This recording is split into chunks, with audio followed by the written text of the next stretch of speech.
Next, I would like to welcome to the podium Professor Steve Meshnick to set the stage for us regarding malaria. Professor Meshnick has worked on malaria for over 30 years. His research expertise includes the mechanisms of action of anti-malarial drugs, the molecular and spatial epidemiology of malaria, the evolution of drug resistance, and the prevention of malaria during pregnancy. Dr. Meshnick has worked in Thailand, Cambodia, Vietnam, India, Kenya, Malawi, and the Democratic Republic of Congo. He is on the editorial boards of numerous scientific journals and has served on a number of NIH review panels. Dr. Meshnick has published over 295 peer-reviewed papers and has been the primary mentor for over 30 PhD students and 7 postdocs. Dr. Meshnick received his MD from Cornell University and PhD in medical biochemistry from Rockefeller University. Welcome, Professor Meshnick.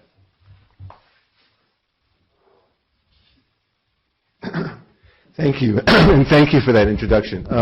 So really what I would like to do now is kind of set the stage for the conference and give you and remind you about the magnitude of the problem that malaria is. So this slide gives you sort of the numbers, and as we can see, about half the world's population is at risk. There are about 200 million cases and about 684,000 deaths per year. That's about 1 death per minute.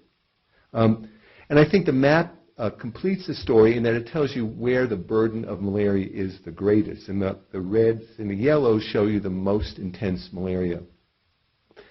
And as you can see, the burden of malaria falls really disproportionately on the poorest people in the world. But numbers don't really tell the story. And so this is a photograph from a pediatrics ward in Malawi.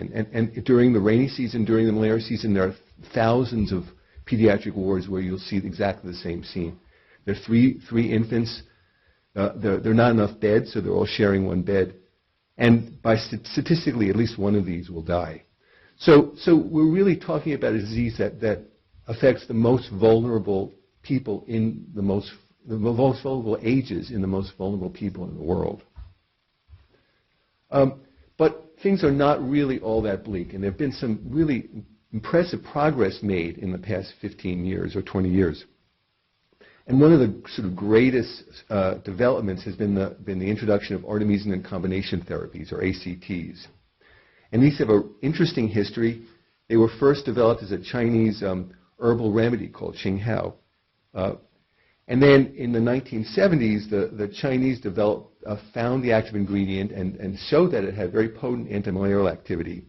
And as the Cold War thawed, they began to be introduced globally in the 1990s, and they worked spectacularly.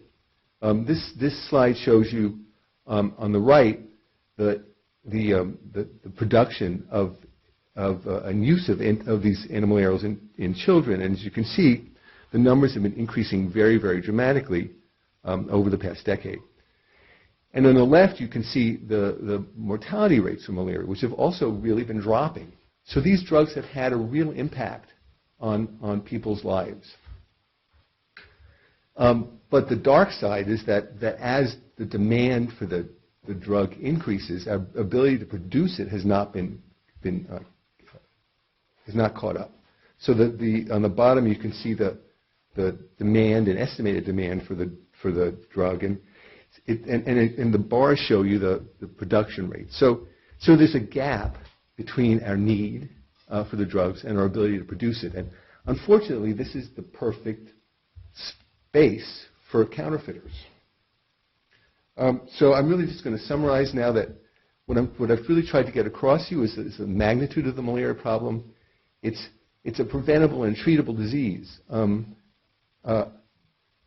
And we've had great successes with our drug treatments, but the dark side has been the illegal market in fake drugs.